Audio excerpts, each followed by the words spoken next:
So,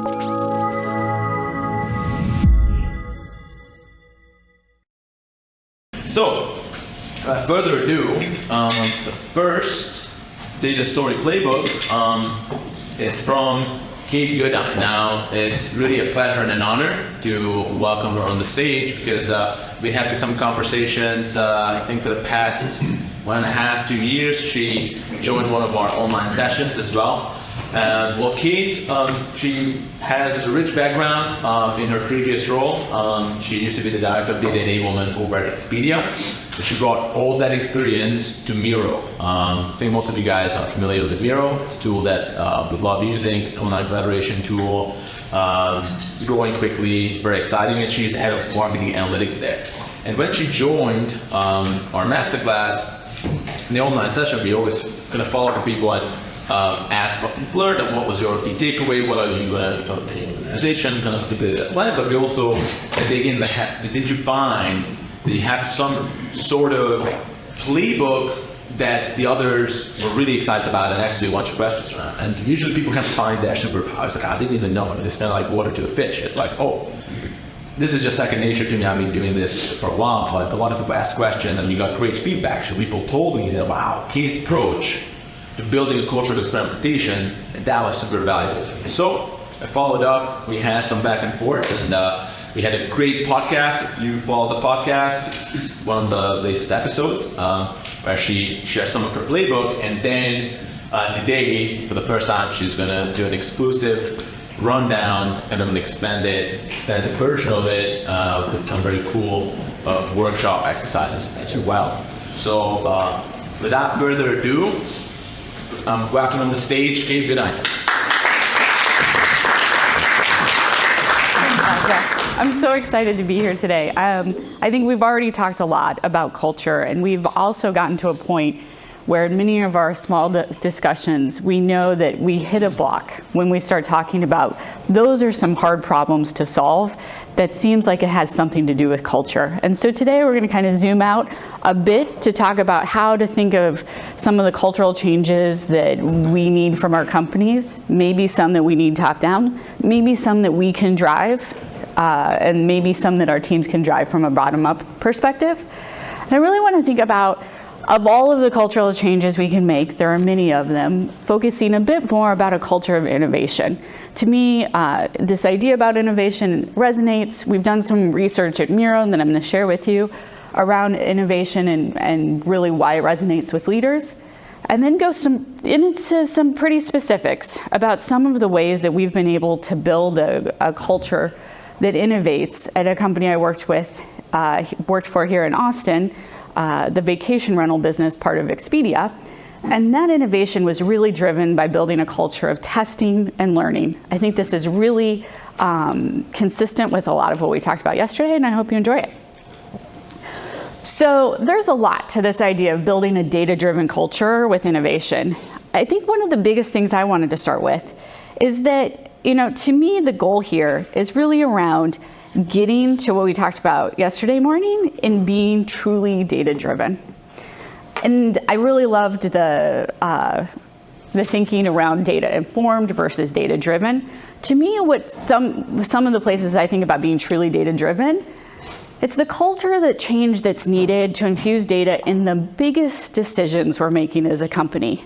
So often I think back to some of those biggest bets, those inflection points in a company's history, and we are often lucky as analytics leader if one exec in a boardroom, if one board member maybe remembers 1/4 of an insight that he or she maybe is able to bring to that discussion. But do we often have a seat at the table on some of those biggest decisions?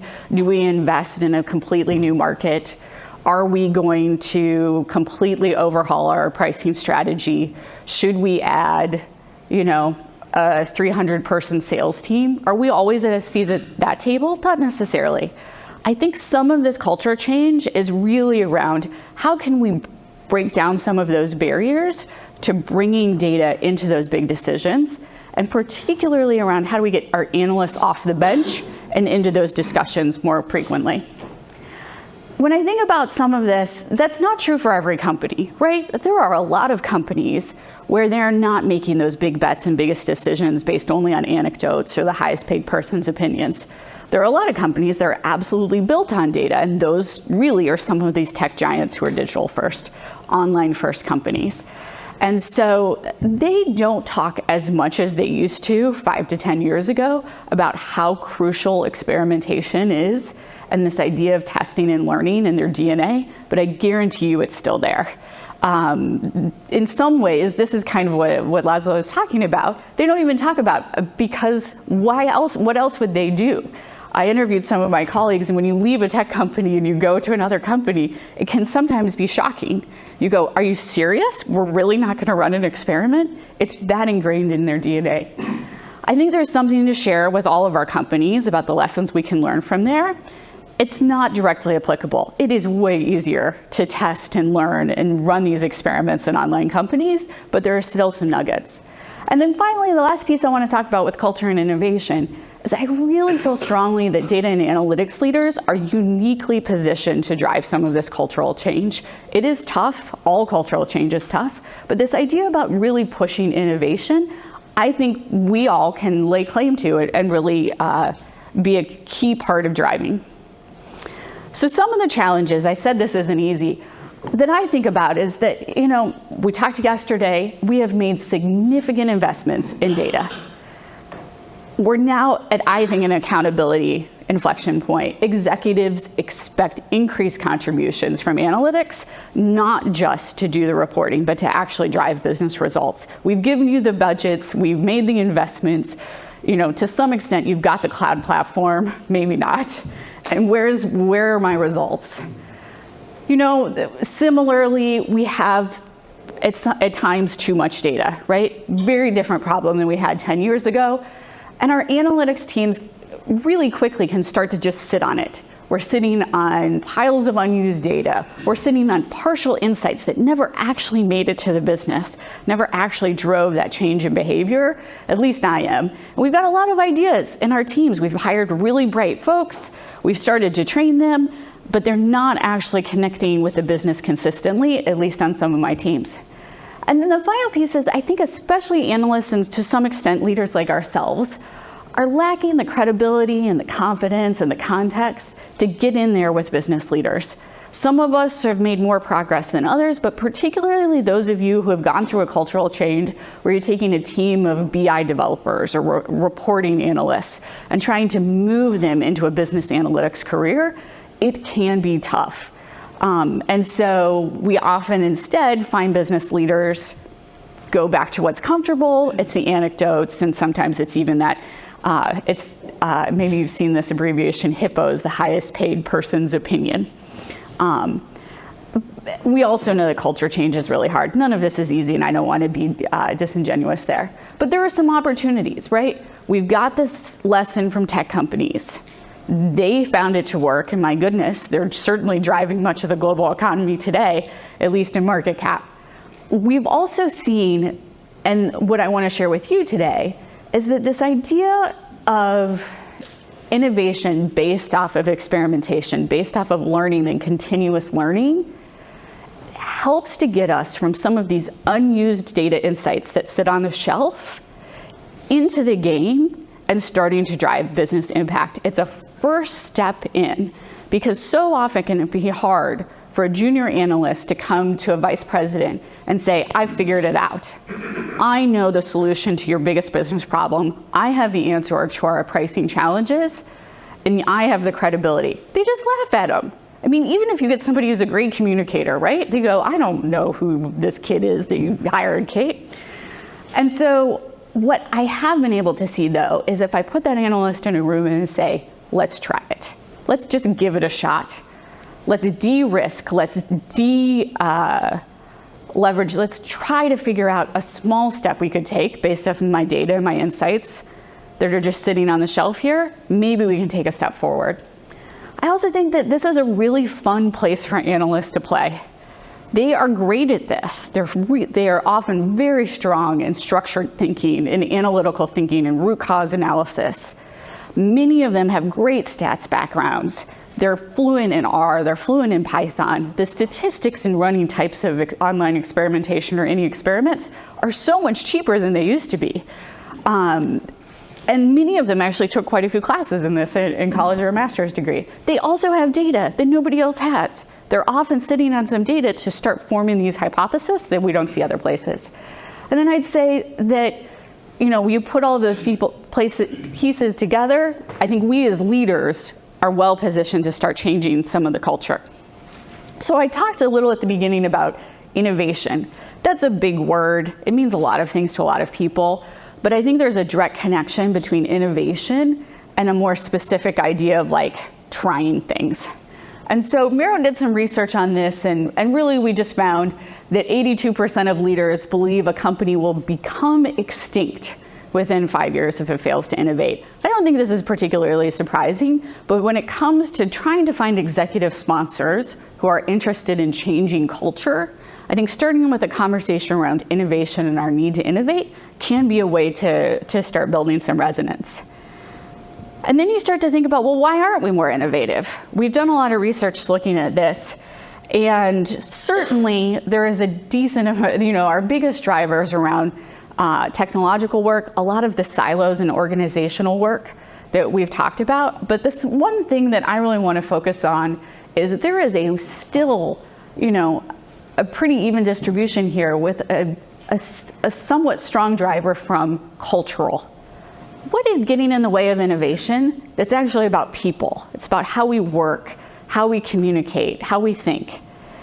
One of those human or cultural pieces that's stopping us from innovating is that we're afraid. This really resonates a lot with me.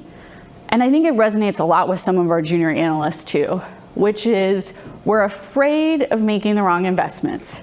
We're afraid of prioritizing the wrong projects. We're afraid we don't have all the data to make a big decision. So we're not innovating. We're not taking that next step. There is a way to get over some of that fear, and I think that one of them is to take smaller steps, to take incremental steps where we're iterating and where we're learning, and where we're also rewarding failure as much as we are wins. So a lot of this is consistent with what Dan talked about yesterday. So I'll just pause there. I'm kind of curious how you may see some of these factors showing up in your business. Can anyone think of a time where they've had an analyst who was a little bit hesitant to bring an insight all the way to the business and to make a strong recommendation? Are you guys coaching people who are getting to 50% and not able to make all the way there? A little. We've already gotten over that. Isaac, you look like you'd like to jump in here. I had a question for you. When you say innovation, are you really mean with experimentation, when trying out different things? I think, for some companies, experimentation is always going to be a little bit too daunting. For some of ours, it's absolutely, part of DNA. If we're not going to get all the way to this idea of running small experiments or prototypes or pilots, then at least we can start using some of this idea around a larger culture of change, of continuous change and trying new things. And so to me, innovation is a big umbrella, and this idea of experimentation is just a small piece of it. So you asked this a lot about, in my experience, it was actually leaders of my team, the managers, analytics handlers, analytics directors, right, who weren't pushing analysts to deliver insights. Okay. They were good, but you just didn't data. Mm-hmm. Hey, I have these data points, I stitch these data points together, now I'm leaving the meeting and you figure out what's money. Yep. So that's just being for sure. And so for me, it's taking me a few years to transition to say, guys, you have to give somebody a radic. Yes, say, what's the insight? What do you want them to do differently? And then show them that. But it's that change management of that piece also. Because it's not only the business is scared. I think the analysts themselves are intimidated to actually give me, hey, I don't shoot each other. Great. And I think what I want to talk about is there a way that this idea of testing and learning can de-risk that for analysts and help shortcut all the way to prescriptive by not saying, I have the answer. I know exactly what to do for your business, but to instead say, I have a hypothesis, you have a hypothesis, let's think about testing them and learning from everybody's ideas. So I just was looking at last week, MIT had their annual conference on digital experimentation, and it was just a good reminder to me that the companies who are actually driving a lot of experimentation research are the big tech giants. They are absolutely doing this every day. It's part of their DNA. They're running tens of thousands of small tests a year. We don't read about it as much in the trade literature by design. You know, a lot of tech companies got a lot of blowback about, you know, like 2017, 2018, you know, particularly Amazon on pricing. You know, are you doing some price discrimination? But when you look at where these companies are putting their investment dollars in, it is absolutely into experimentation. They're also leading a ton of research on how to do this easier and with more fidelity and better statistics that we all can benefit from. They're actually quite generous on some of these open source packages. Meta's one, Google's another, but certainly Netflix as well, where the barriers to entry on doing some of this have just decreased drastically. But it's not enough just because a tech giant is doing it doesn't necessarily mean we should too as well. This is this piece I just was talking about. This idea about experimentation can help us move analysts or analytics managers or directors on that tightrope between some credibility and some irrelevance, where we're getting people into the game by saying, let's think about proposing a hypothesis. I might not have the great idea. The other piece I was reflecting on as I thought about this was also, I have had a point where a business leader said to me, Kate, I just want you to hire an analyst for me who knows exactly what I should do. Has anyone had this experience? I said, great, I'm gonna go find you a person. I found you a person, you were on the hiring panel, we bring them in. And sure enough, within 2 weeks, they told you exactly what you should do. And you told me, get this kid out of here. Who is it? I don't want to get bossed around by some analyst. I've been doing this for 25 years. I know exactly how to run email. That is the tightrope to me that I feel. You know, most of the junior analysts that I've coached are really over on the, I've got a partly formed insight, I can bring you the data, but I can't bring you the recommendation. I'd say the other side of this tightrope is there are still some places where, you know, we go and we bring in your superstar and they still don't have the credibility. That hard-earned credibility, to be able to balance that tightrope is really tough. We've got those superstar analysts on our team, but for most of us, they're few and far between. And so to me, I think instead of having to kind of balance that tightrope with a few people who can successfully go from data to compelling recommendation, I think about going from a tightrope to a bridge. And this is where we can broaden the discussion by saying, instead of having all of the solutions to your problem, I'm going to propose a hypothesis. The other piece for me that this really gets into cultural change is when I start thinking about allowing a fear, you know, de-risking, having less fear of failure because we're both rewarding failure. I've never tried it at a $300 a fail scale, but I love it, I want to. But generally that wins and losses can be celebrated equally. So for me, this research about growth mindset really resonated. I wondered if anybody is familiar with it, maybe could kind of summarize, you know, what the growth mindset research from Carol Dweck means. Is anybody familiar with that, or maybe taken a class? Anyone want to summarize it? Well, I'll give you a summary I heard at home. I told some of you this. I've got a 7-year-old son. When he came back from kindergarten one day, he said, Mom, I learned about the growth mindset. And I was floored, right? I had taken, I'll talk about some of the trainings we did from a top-down culture shift at Expedia. We brought in one of those corporate trainers to do a whole week on it. I was like, are we doing corporate training in kindergarten? He goes, no, I can tell you about it. I can't ride my bike yet. And that really got to it. The biggest challenge in his life that month was riding a bike. Oh my God, the tears, the sadness. I will never, ever be able to ride a bike. The neighborhood kids will leave me behind. He goes, learns one lesson from an amazing counselor. He goes, I just can't ride my bike yet. I'm gonna learn, I'm gonna try, I'm gonna fail, and eventually I'm gonna get there. I'm gonna keep growing. And that really is the growth mindset to me. I just can't do it yet. And I think the other piece for me to pause here is as we think about how can we bring a hypothesis to the business, I'd encourage you to not necessarily just think about this as A/B tests. There are lots of words for experimenting and testing. And to me, that really applies to proof of concepts. You know, I don't have the answer. I'm not sure I have the answer, but let's think about a prototype. Let's think about a pilot. Let's think about a trial. Let's even think about a phased rollout where at the end of each of the phases we actually measure it and make sure that we're making some success. So I don't want you to think this is just about kind of online A/B testing. I think there's a broader scope here. And you kind of set me up well, Dan. I really was thinking about how can test and learn help us short circuit that path to prescriptive analytics where we're close, but we're just providing descriptive analytics over and over and over, and we're never actually making the recommendation.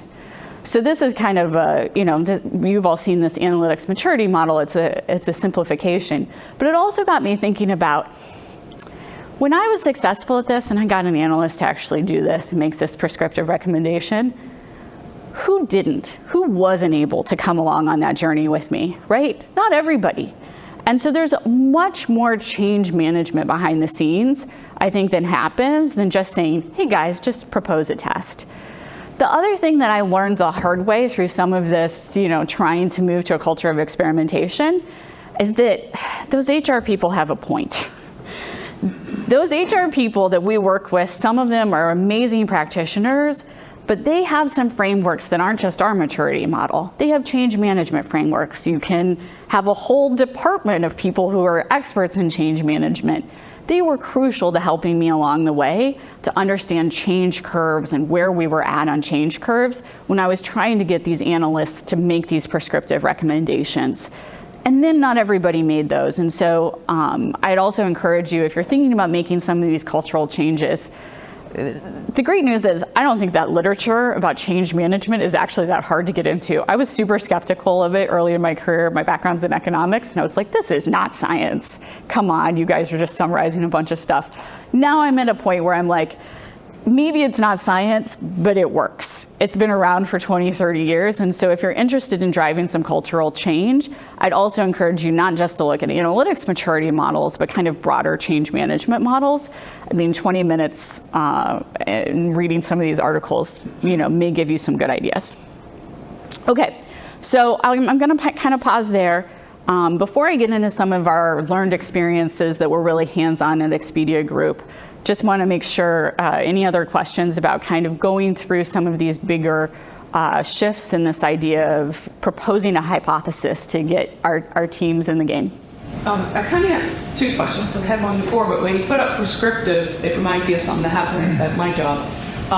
When I show this maturity curve to my general manager, and he said, well, change the word prescriptive. You can't call it prescriptive analytics because the decision makers don't want to be told what to do. And that kind of floored me. Well, that's what it's called, but it's a trigger word for them. So how would you respond to that? I mean, I think that is kind of fundamental what I'm talking about here, which is, we're really trying to get to a place that is innovative, where we're learning. And so instead of prescribing the change from our analysts, we're proposing a change to test. And so it's a great question. I don't have a one word. I'd love to know if any of you do. We'll just replace it up here. But I think that's exactly the problem that I've run into time and again, and I think it's a fair one. Sorry, I had two questions. The other question is, how do you celebrate a failure? That could be, because I don't want to point out, okay, this person failed this way. You'll feel like the So, so in addition to possibly just rewarding, Yeah, we can have an official thing to celebrate. I think this is where analytics leaders absolutely can drive cultural change really quickly and really easily.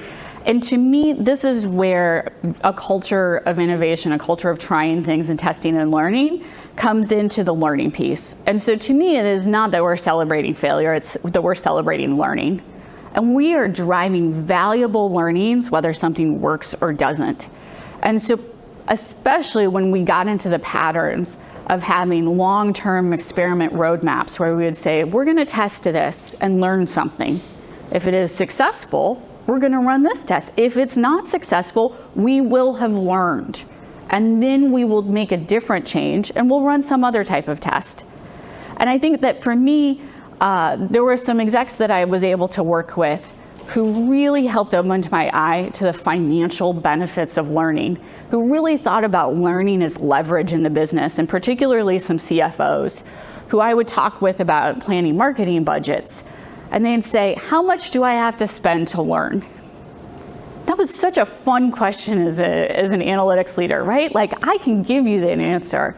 You're gonna need to spend $1 million to figure out if this works or not.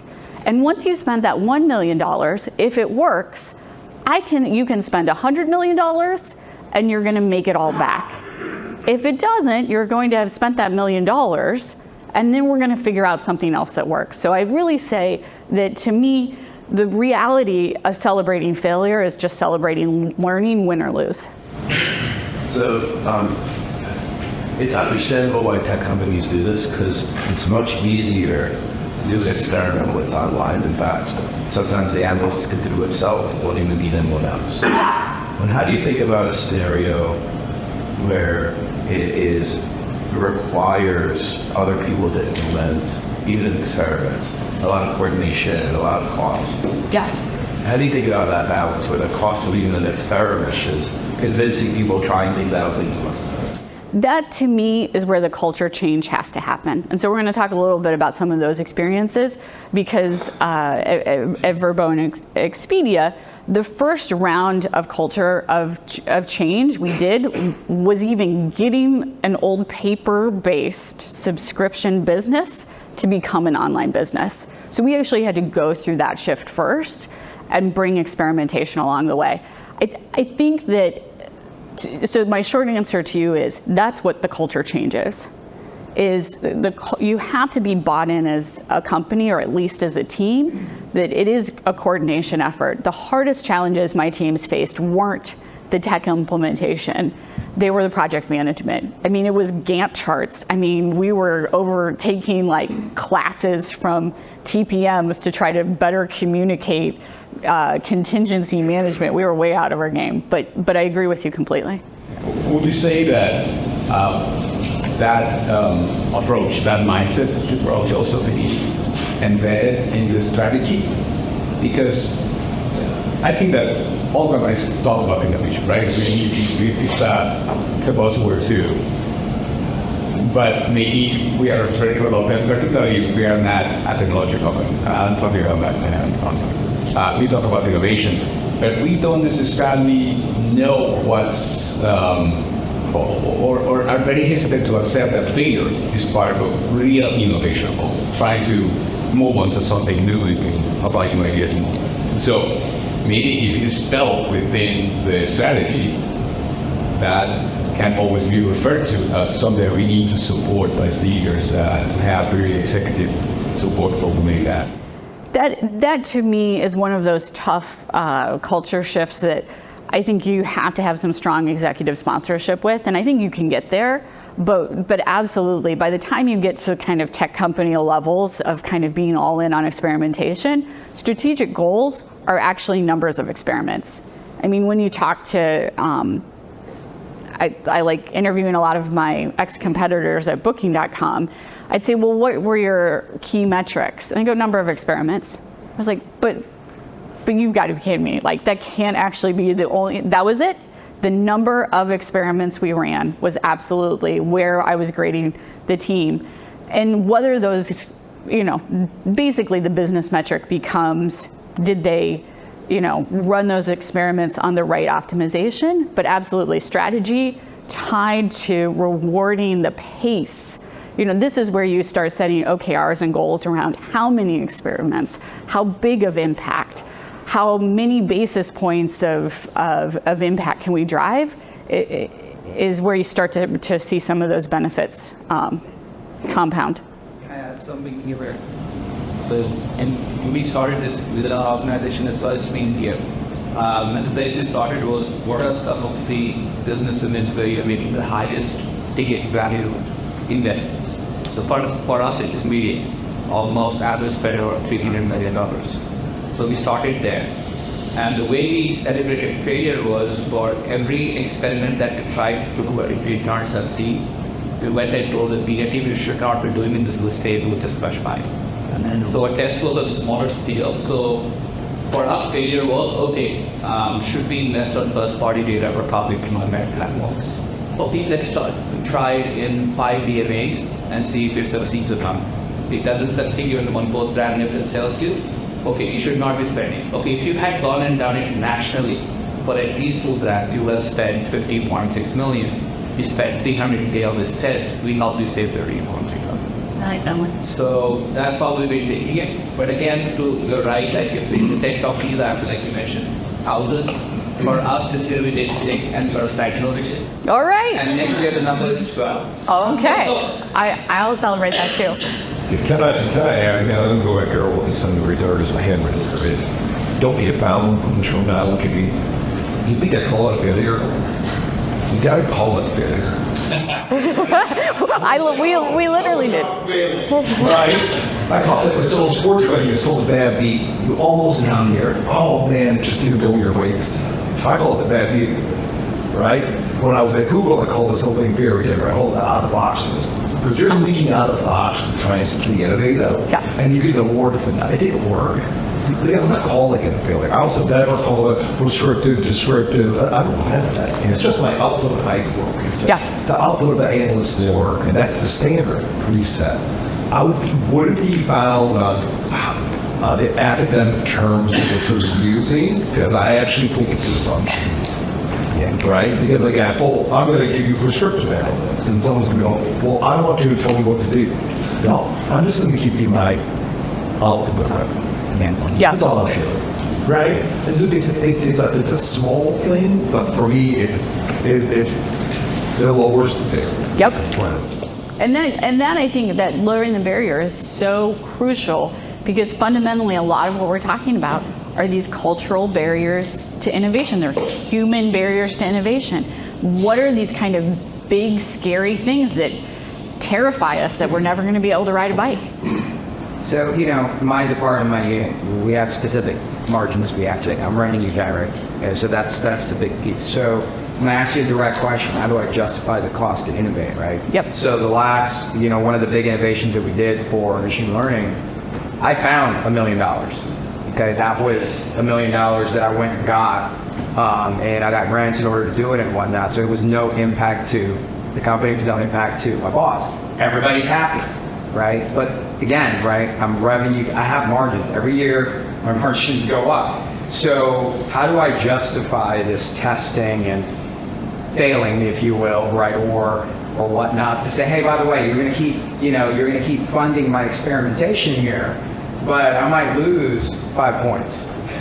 Okay, that's a tough one. So how do we, again, going back, and I think you're the perfect person to relay this with your background and whatnot, but how do I justify it? Yeah. I mean, this needing to justify it was fundamental to the journey this company went through. So I worked in the vacation rental business. So I think I'll try and get there. I don't have necessarily, I'm not entirely sure. I think some of it is cost savings, to tell you the truth. But I think the other piece is, can you survive without innovating, right? This is the survival question. How do we exist without doing it? And so some of that, I think, comes down to kind of cultural change. On the left, I bring you vacation rentals online. When you think about going on a vacation and staying in a house or a condo or an apartment, there's probably one brand name that comes to mind. What is it? Airbnb. It's Airbnb. Before Airbnb, people went on vacation. And they stayed in vacation rentals, and they used classified ads. They used classified ads listing sites. They would call a realtor in Lake Tahoe. They would ask somebody to bring them back a free newsletter from the grocery store. This was a paper-based business that was making millions and millions of dollars. And so some aggregators come into the business. They start a company called Vacation Rentals by Owner. And then some clever Stanford MBAs move to Austin and get a bunch of venture capital and say, hey, this looks like an interesting business to disrupt. And they start buying up these classified listing sites. All of this happens about 15 years before Ryan Chesky and Airbnb get started. And so here in Austin, we were working on kind of bringing vacation rental business to scale well before Airbnb.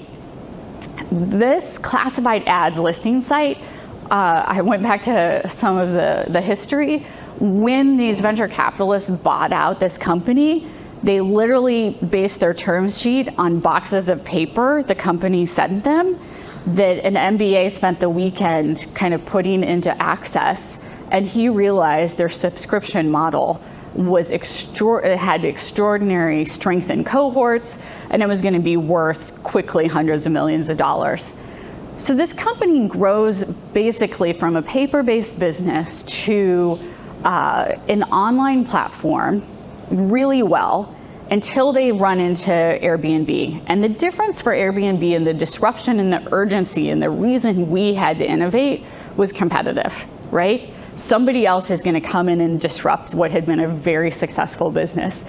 The difference was Airbnb was going to let you book online. You no longer had to email someone. You no longer had to call them.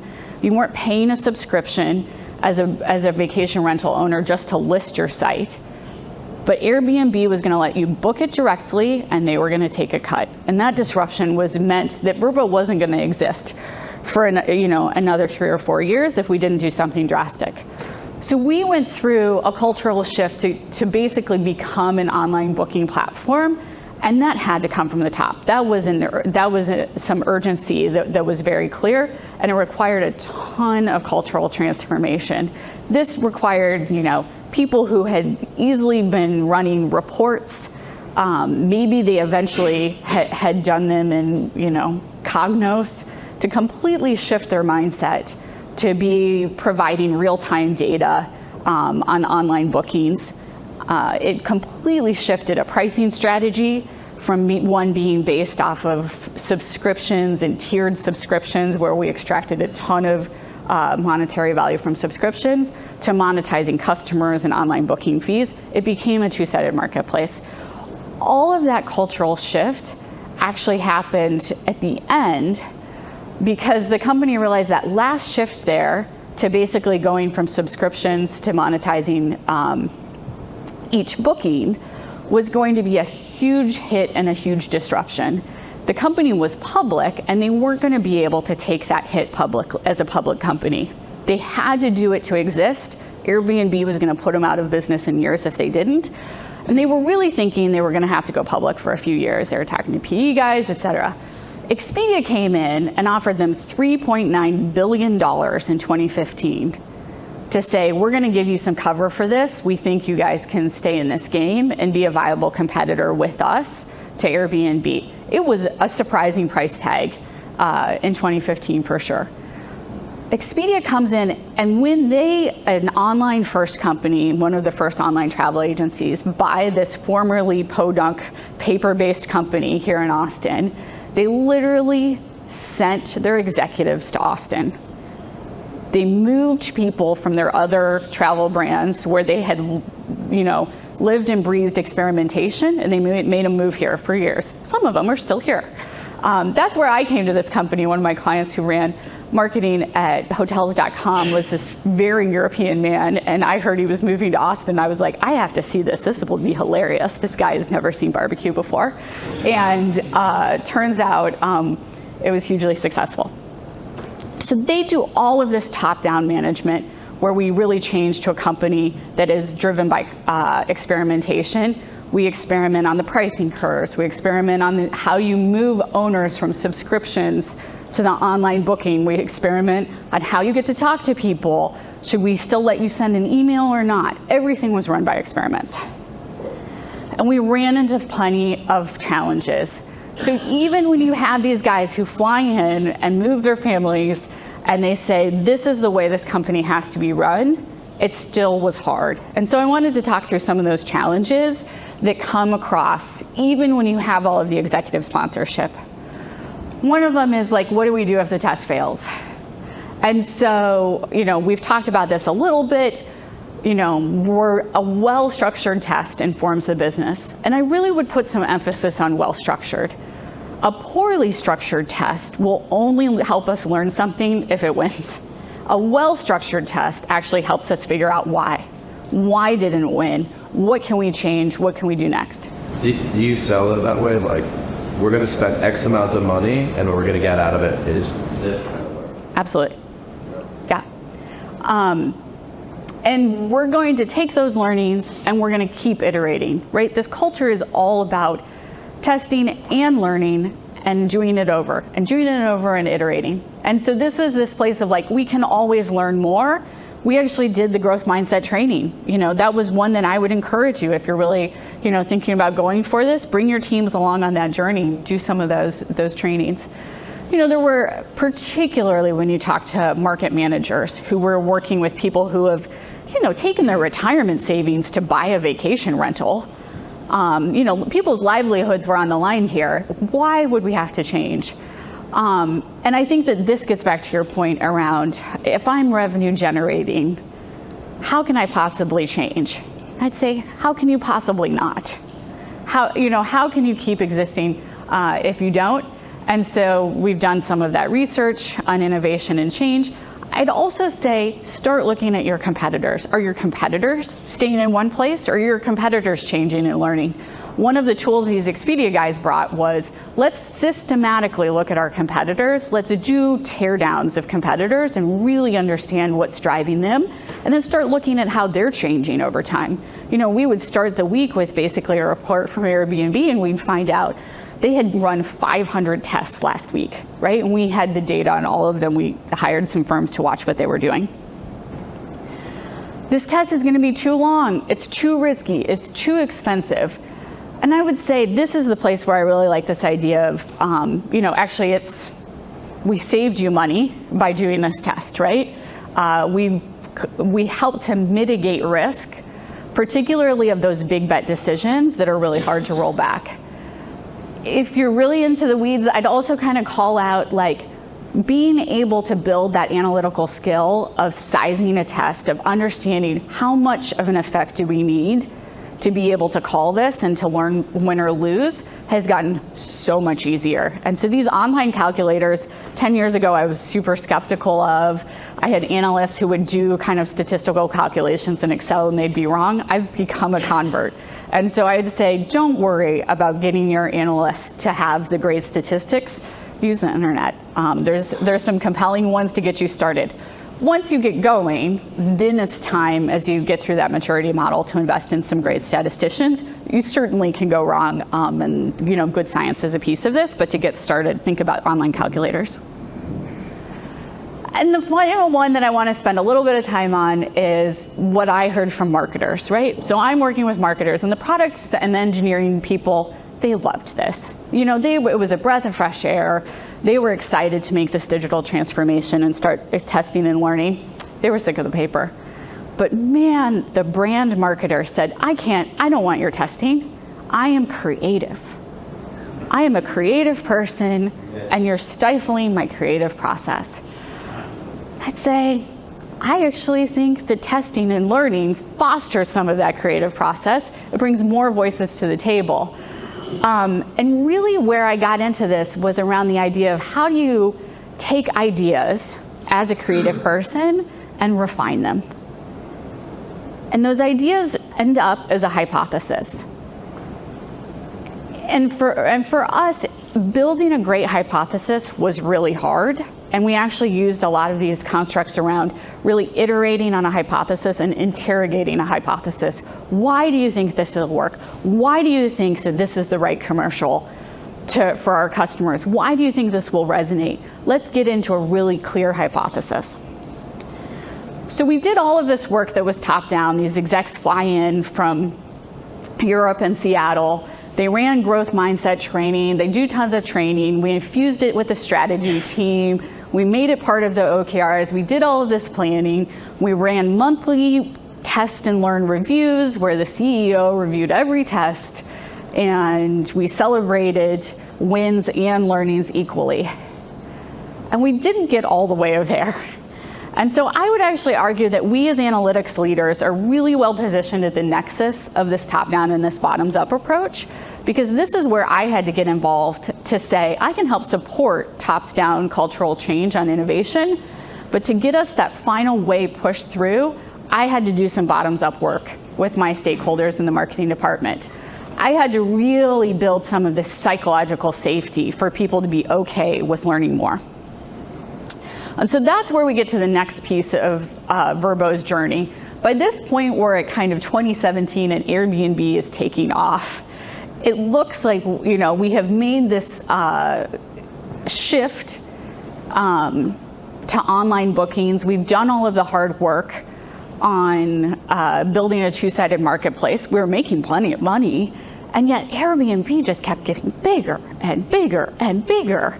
And finally, the skeptics who were like, these guys will never make it, they're jokers. They just care about like couch surfing. You know, those people were not in the room anymore. So my team within marketing had work to do from a bottoms-up approach of like, is there more innovation that we can drive? Because Airbnb just looked unstoppable. And so we started with some other playbooks to build bottom-up innovation. So I've got a few slides here about some playbooks you can look at, and I think some of this we can look at offline later if you're really interested. But basically, as I worked with stakeholders, this was the hard part that took a lot of time and trust building.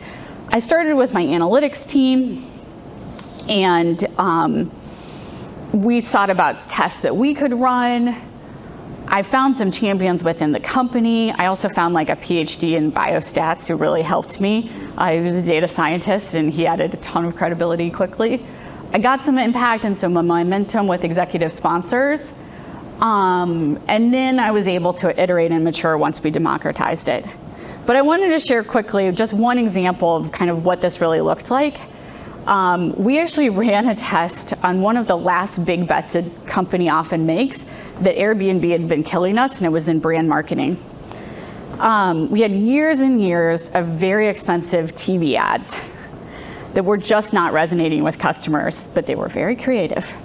And so our CEO said, guys, we have got to be more structured in how we design some of these TV ads. And he offered a top-down challenge to the company, which was, let's break this apart, do a competitive teardown. Trivago at the time was running some clever ads. Let's actually have 30 ads that we brainstorm in 30 days. Then we're going to start testing them. We ran a few tests and we whittled it down to 5, and then we invested $20,000 in these 5 ads. This is unheard of in the world of commercial creation, right? The creative agencies will ask you for a budget of $3 million, $4 million, $5 million, and say, trust us.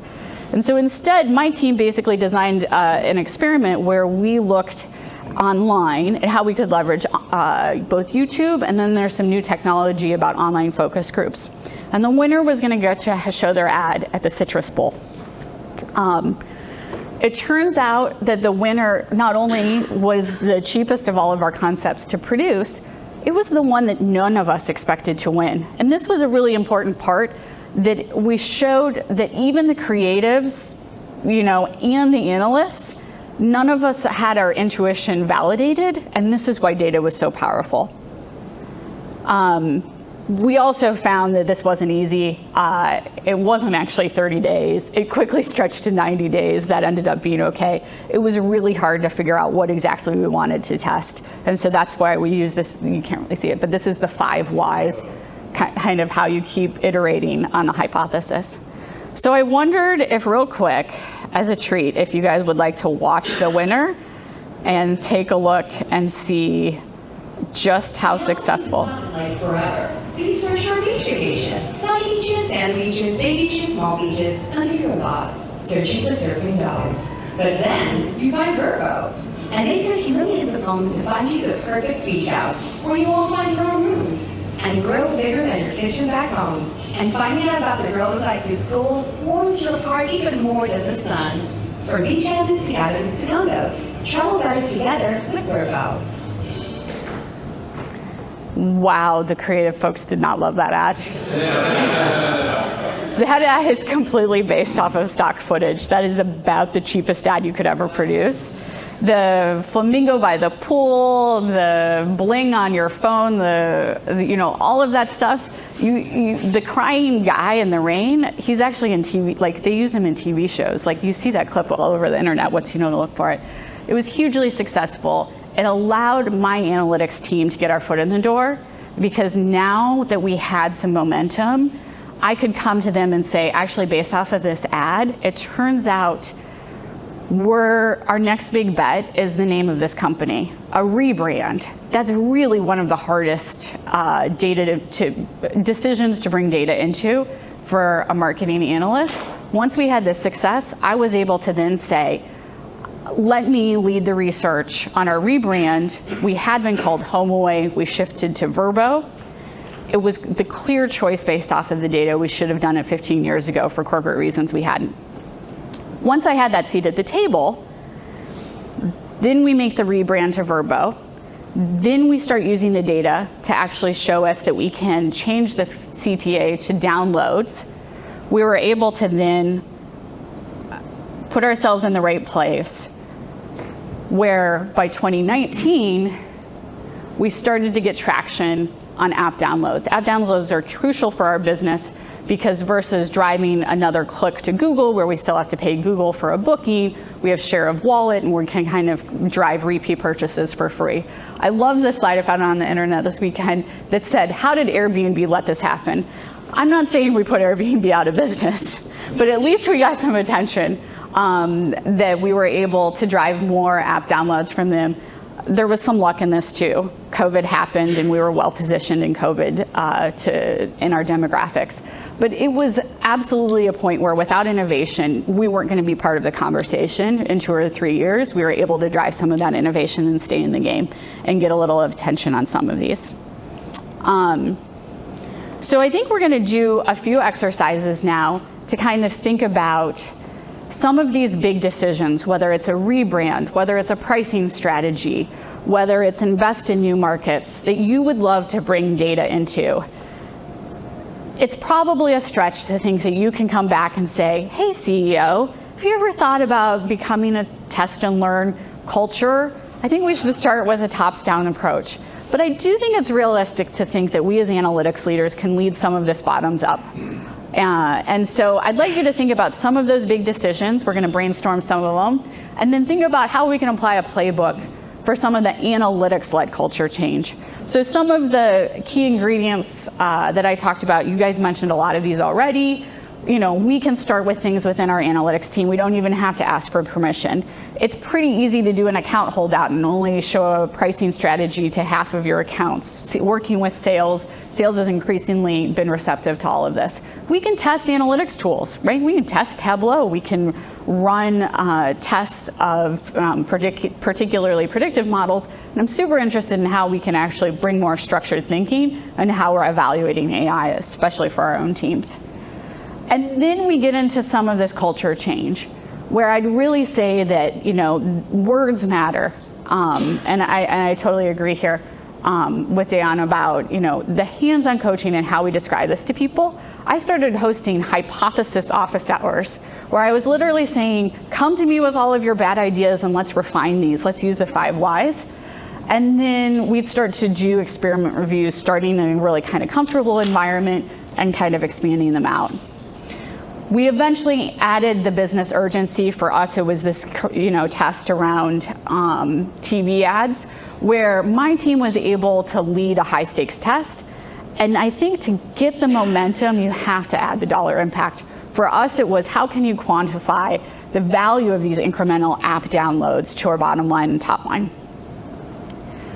And then I don't want to overlook how important good science is, right? To democratize test and learn with fundamentals, to build credibility, we need vetted self-serve tools. We can't just let a whole business run amok.